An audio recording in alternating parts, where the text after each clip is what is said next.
Hi, my name is Josephine Altman, and for the Project Wild presentation, I will be focusing on incorporating music into science.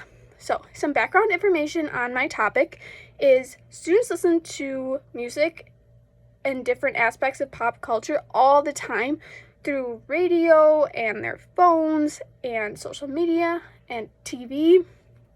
This is a great activity to help students find messages in the music they listen to, especially when it comes to the earth or environmental issues, because that's what we're focusing on. But it also really is helpful to help students just figure out that music has a really deep meaning, and the lyrics that are being sung can mean something and are trying to show them different issues around the world or show them different topics.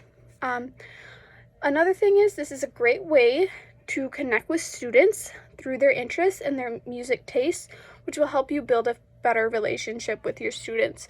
Having a good relationship with your students is super important in the classroom, and to have your classroom feel like a community. And this activity is educational, but it also will help you learn more about your students, because they'll be talking about music and their music tastes and their music interests, which are super great ways to get to know more about your students. This is also a really good building block for incorporating music into science and showing the students how science can be related to so many different subjects and career paths and opportunities. Science is seen as more important than other science, and reading and math are seen as more important sometimes than music and art, and music and art have been phased out in many schools across the country.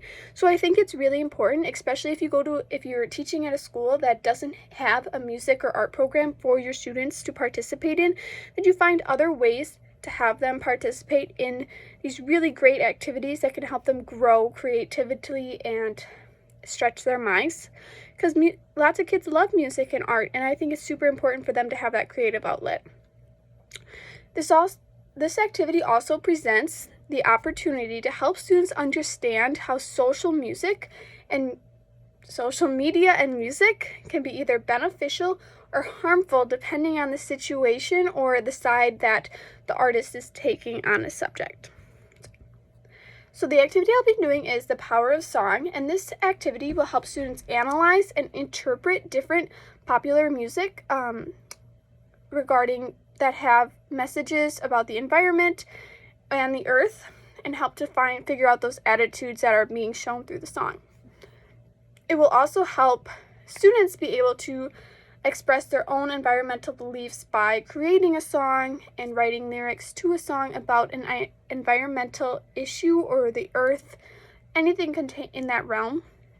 The grade level I chose for this was 5th grade, because I feel like at 5th grade students really know what kind of music they like that's when they're starting to get their interests, and they'll be able to more accurately analyze things and interpret different things and write lyrics about things they're passionate about. So I think 5th grade is a great way, and this is also a great way to help students be prepared for middle school by having them analyze and interpret different songs. The objectives are to analyze popular music for environmental messages, interpret the effect of popular music on environmental beliefs in the world, and compose their own music to showcase an environmental belief. Some subject areas that this can lead into are music, English language arts, and science, of course. Hello, class. Today we're going to be working on the power of song. So there are so many different types of music we all enjoy. I know my favorite is country, but some others include pop, classic, rock, alternative, and so many more. And I know you all have very different tastes in the music you enjoy. So today we're going to be thinking about all the different messages that we hear in music. There's so many different songs out there, and they all contain a different message. And today we're going to be focusing on songs that have an environmental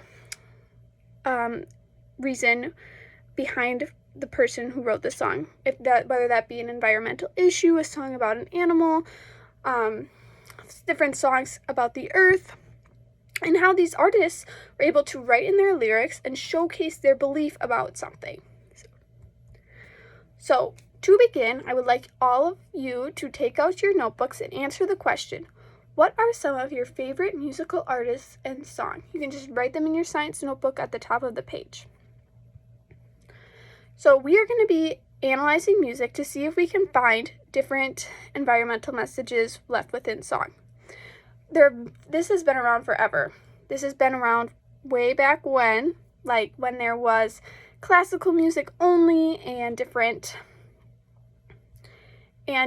there were different beliefs back then about the environment. So some people that you may know are Brad Paisley, Miley Cyrus, and John Denver have all wrote different songs about the environment to help showcase their beliefs.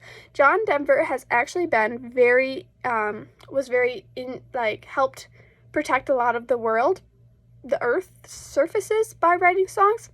He wrote the song Rocky Mountains High, which helped to stop the Winter Olympics from taking place in Colorado, because that would have a negative impact on the environment and the species living there.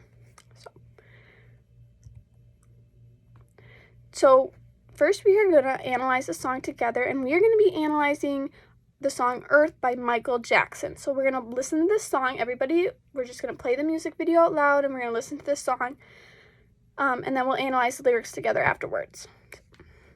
Then we'll listen to the class. I'll play the song, and we will listen to it, and then we'll analyze.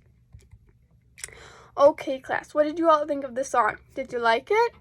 I did. I really like Michael Jackson, so it's really interesting to me to get to hear more of his music. So we're going to analyze some of these lyrics together as a class. So the first lyric we're going to interpret is, what have we done to the world? Look what we've done. So does anyone have any ideas about what that means? Yes? That's right. Humans have had many impacts on the earth, and a lot of the times we as people don't stop to look at what we've done and the different effects it has had on the earth. And if we looked at the lyrics above that, there is ways to correctly assume what we're thinking. So when he says killing fields, or all the blood we've shed, the crying earth, it's kind of talking about how there's been impacts on the fields and the oceans and stuff like that, and that is why he wants us as the listeners to stop and look at what we've done. Another lyric we're gonna look at is, what about animals? We've turned kingdoms to dust. And what about forest trails burnt despite our pleas? So those are two separate lyrics, but does anyone have any ideas of what they meant? Yes? Okay. Good answer. That is really what he's trying to say, is that we humans have taken the environment for ourselves in the most part. Like, we have ruined a lot of animals' lives and habitats, and he's saying that the animals' habitats were their kingdoms, and we have kind of ruined some of them by taking the resources for our own. And the forest trails, humans have brought a lot of different effects into the world, like fires and burning. There have been many different forest fires that have been brought on by human actions. I know some of you may have seen in the news when the gender reveals, and then that started a huge California wildfire, and that wouldn't have happened if we were more environmentally aware. And that is a great way to show that this song was not written when there were gender reveals, and how we can find examples in our daily lives even if they're from different time periods.